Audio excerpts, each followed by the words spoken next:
Assalamualaikum my dear student, how are you? Hope all are you fine by the grace of Almighty Allah. Welcome to our NIEVS home school. This is Sonia Joya, assistant teacher of English, National Ideal English version school.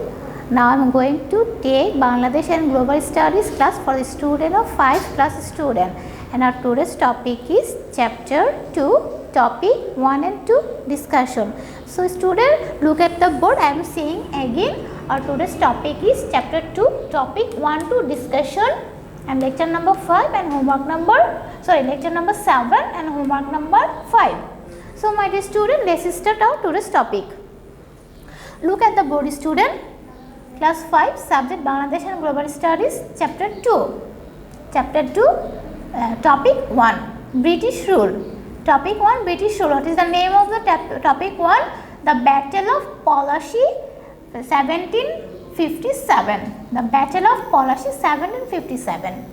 The different European traders, the Portuguese, the Dutch, the English came to India in 17th century for commercial purpose. The British survived till the end. In the year 1600, they established the East India Company to run trade between the Mughal Empire of India and Britain. Then they had their attention on the wealth of Bengal. Bengal was ruled by Siraj-ud-Dowla, who had become the last independent Nawab of Bengal in 1756 at the age of 22. So my dear student, look at the board. So our last independent Nawab was Siraj-ud-Dowla, and his age was 22. At the age of 22, Siraj-ud-Dowla became the last independent Nawab. As a young Nawab, he had many troubles from his family, especially his aunt Gashiti Begum. He also fell prey of opposition and conspiracy from some of the merchants like Rai Durlab and Jagjit Singh. Rai Durlab and Jagjit Singh and Gashiti Begum also conspiracy against Siraj-ud-Dowla. Here the picture of Nawab Siraj-ud-Dowla. He was the man of the last independent Nawab, and he was Nawab Siraj-ud-Dowla. And this picture is Battle of Polashi. The Battle of Polashi occurred in 1757. This is the picture of Battle of Polashi. This merchant finally joined with the British to fight the Battle of Polashi against the Nawab on 23 June 1757. So Battle of Polashi occurred on 23 June 1757. Again I am saying the Battle of Polashi occurred on 23 June 1757. The Nawab was defected because his army chief Mir Jafar betrayed him on the battlefield. So army chief Mir Jafar was betrayed against Siraj-ud-Dowla.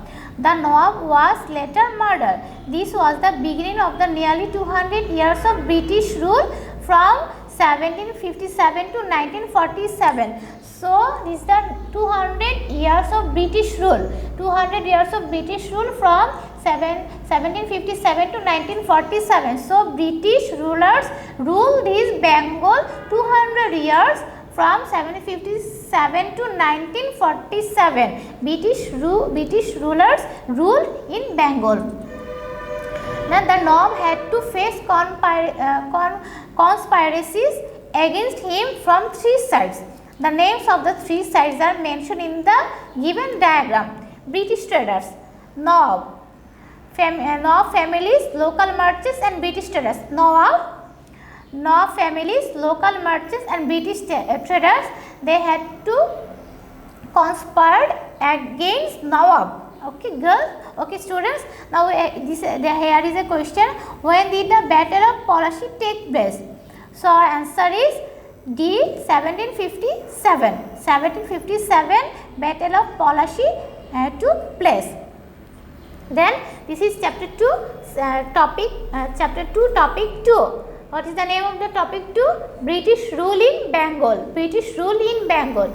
The East India Company ruled Bengal for 100 years from 1757 to 1857.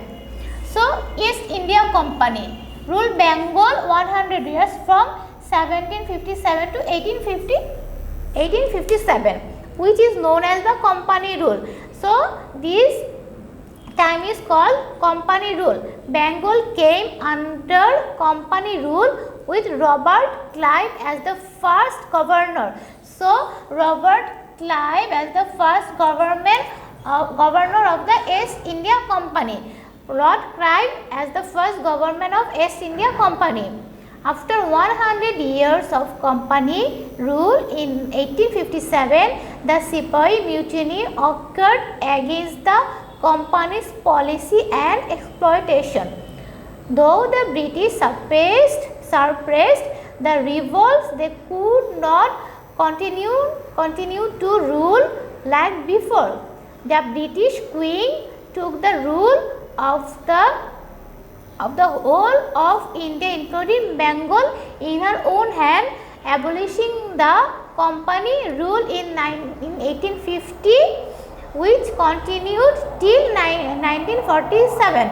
So, British Queen took the rule of the whole of India and including Bengal in her own hand, abolishing the company rule. So, British Queen abolishing the company rule in 1858 and which is continued till 1947. Okay. There are some bad effects of British rule. So, British rule had some bad effects. That the divide and rule policy set caste, religions and nationalities against each other.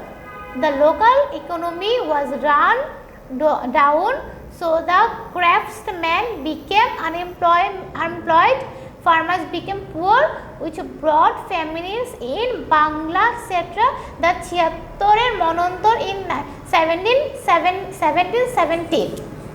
Chapter-2 Monontor occurred in 1770 due to the cause of British rule. Due to the cause of British rule, the local economy ran down.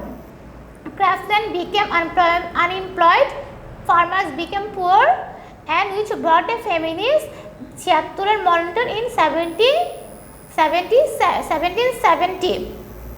The Jomidars means landlords. Jomidar means landlords.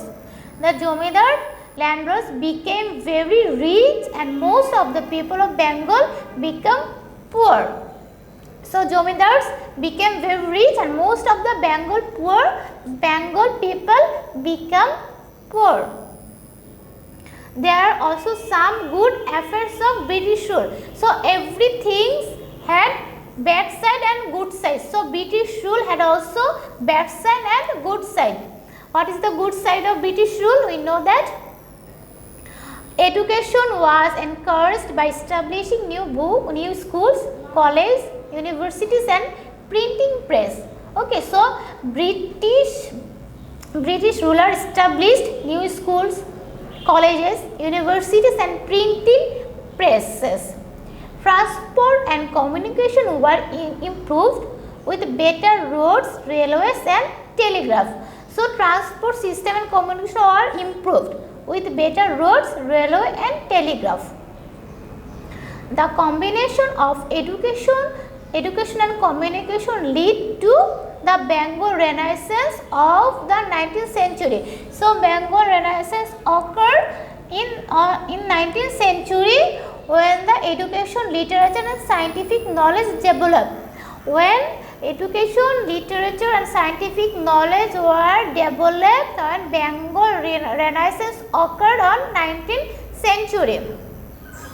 So, here is the picture of Hindu College, Kolkata, founded in 1816.